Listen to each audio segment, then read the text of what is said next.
کچھ سچائیاں اتنی تلخ ہوتی ہیں کہ ان کا سامنا ہم نہیں کرنا چاہتے، یا پھر بعض اوقات ہم انہیں ماننے کو ہی تیار نہیں ہوتے، مگر یہ بھی سچ ہے کہ سچ کو مان کر ہی اس کے سدباب کی کوشش کی جا سکتی ہے۔ پاکستان کے اکثر نجی تعلیمی اداروں میں مخلوط تعلیم دی جاتی ہے۔ یہ کوئی نئی بات نہیں بلکہ سالہ سال سے یہ سلسلہ چل رہا ہے، مگر موجودہ دور میں ان اداروں کی جدید تعلیم نے ہمارے معاشرے کو نئے رشتوں سے بھی آشنا کرایا ہے۔ اب گرل فرینڈ اور بوائے فرینڈ کی اصطلاح عام استعمال ہوتی ہے۔ آج سے کچھ سال پہلے تک یہ اصطلاحات صرف مغرب تک محدود تھیں اور ان کو ہمارے معاشرے میں معیوب سمجھا جاتا تھا۔ پکڑے جانے پر محبوب کو کزن کہہ کر متعارف کرایا جاتا تھا، لیکن آج کھلے عام اپنے حلقہ احباب سے لے کر اساتذہ یہاں تک کہ ماں باپ کے سامنے بھی گرل فرینڈ یا بوائے فرینڈ کہہ کر اپنے دوستوں سے ملایا جاتا ہے۔ یہ گرل فرینڈ اور بوائے فرینڈ ہر جگہ ساتھ ہوتے ہیں اور بلا واسطہ یا بالواسطہ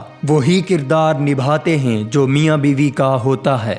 صبح کی گڈ مارننگ سے لے کر گڈ نائٹ تک یہ ایک دوسرے کی زندگی میں مکمل دخل رکھتے ہیں۔ فیس بک کے پاس ورڈ سے لے کر ایک دوسرے کے روز و شب کے ہر معاملے کے رازداں ہوتے ہیں۔ یہ محبت خلوت اور جلوت دونوں میں کھل کر بلا کسی حدود و قیود کے کی جاتی ہے۔ قانونی اور شرعی حدود میں لانے کی جگہ سالوں آپس میں اسی اصطلاح کا رشتہ رکھا جاتا ہے۔ کچھ عرصے بعد جب گناہ کی لذت کا خمار اترتا ہے تو ایک دوسرے میں ہزار کیڑے نظر آتے ہیں، پھر لڑائی جھگڑا اور آخر میں بریک اپ۔ یہ بریک اپ بھی موجودہ دور کی ہی اصطلاح عام ہے۔ مزے کی بات یہ ہے کہ اس بریک اپ کے بعد بقول شاعر یہاں سینکڑوں کاررواں اور بھی ہیں کہ تخیل پر عمل کیا جاتا ہے اور بنا کسی قیمتی لمحے کے ضیاع کے اگلا رشتہ بنا لیا جاتا ہے۔ اس بریک اپ کے اثرات سے ہمارے معاشرے کا بچہ بچہ متاثر ہے۔ اسکول کی سطح پر چوتھی کلاس کے طلباء جن کی عمر 8 سے 9 سال ہوتی ہے اس محبت کے متاثرین میں شامل ہیں اور 10ویں کلاس تک پہنچتے پہنچتے اس میں نصف سنچری کر چکے ہوتے ہیں۔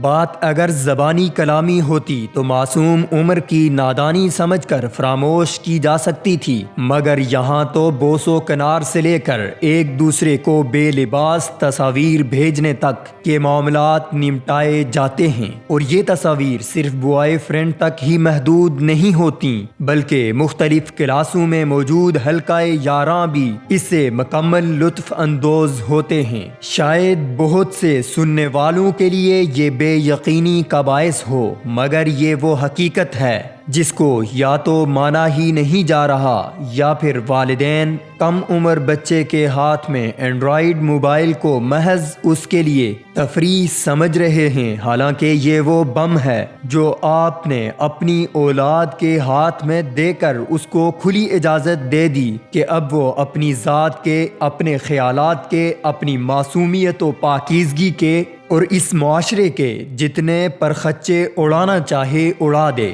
چوتھی کلاس کے بچے کا اپنی کلاس میں پورن فلم کے بارے میں بتانا یا کلاس 7 کے بچے کا جملوں میں ہم جنس پرستی کا استعمال یقیناً چونکا دینے والا ہے۔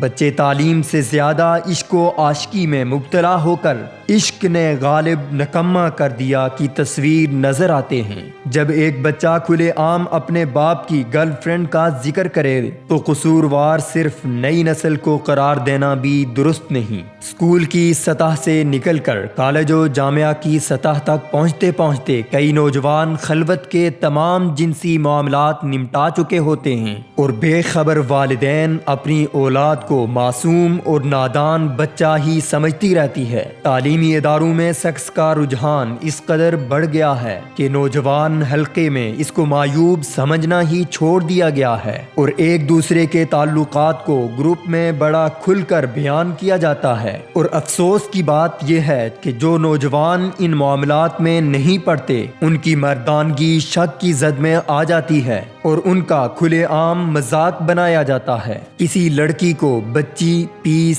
یا مال کہنا معاشرے کے اخلاقی زوال کا آئینہ دار ہے۔ اس میں قصوروار لڑکا اور لڑکی دونوں ہیں، کیونکہ شرم و حیا اور اخلاقیات کا تعلق کسی جنس کے لیے مخصوص نہیں۔ رہی صحیح کسر سوشل میڈیا نے پوری کر دی۔ فیس بک پر موجود دانشور اور دیسی لبرل اس جنسی آزادی کو بالواسطہ انسانی حقوق میں شمار کر رہے ہیں، اور سوشل میڈیا کے لاکھوں متاثرین ان دیسی لبرلز کے خیالات کو روز گھونٹ گھونٹ پی کر اپنی زندگی میں استعمال کر رہے ہیں۔ کچھ سکولوں کے نصاب میں بھی جنسی تعلیم سے متعلق مضامین کا انکشاف ہوا ہے۔ گو اس کا تعلق صرف معلومات تک ہی ہو، مگر جہاں بچوں میں ایک دوسرے کی جنس کے متعلق ذاتی سوالات شروع ہو جائیں، وہاں یہ تعلیم ان باتوں کے لیے کھلی اجازت بن جاتی ہے۔ وہ دن دور نہیں جب میاں بیوی کے رشتے صرف ایک دوسرے کے بوائے فرینڈز اور گرل فرینڈز کی تعداد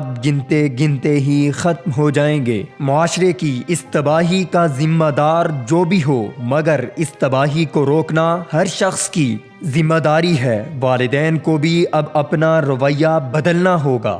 فیس بک میں صلواتیں سنانے کی جگہ اولاد کو دوست بنائیں، انہیں وقت دیں، ساتھ بٹائیں، مثبت سرگرمیوں میں شامل کریں۔ انہیں ہر وقت نصیحت نہ کریں، بلکہ ہلکے پھلکے انداز میں کسی واقعے یا قصے کو سناتے ہوئے اس برائی کا مذہبی اور معاشرتی انجام بیان کریں۔ اساتذہ بھی اس سلسلے میں اپنا مثبت کردار ادا کریں اور بچوں میں جنسی رغبت کی غیر محسوس طریقے سے کونسلنگ کریں۔ اور سب سے بڑھ کر علماء کرام بھی معاشرتی مسائل اور ان کے حل کو ترجیح دیتے ہوئے گناہگاروں کے دلوں میں اللہ کی محبت اور خوف کے ملے جلے اثرات پیدا کرنے کی کوشش کریں۔ حکومتی سطح پر ایسی تمام ویب سائٹس بند کر دی جائیں جو بچوں اور نوجوانوں میں جنسی رجحان میں اضافہ کر رہی ہیں۔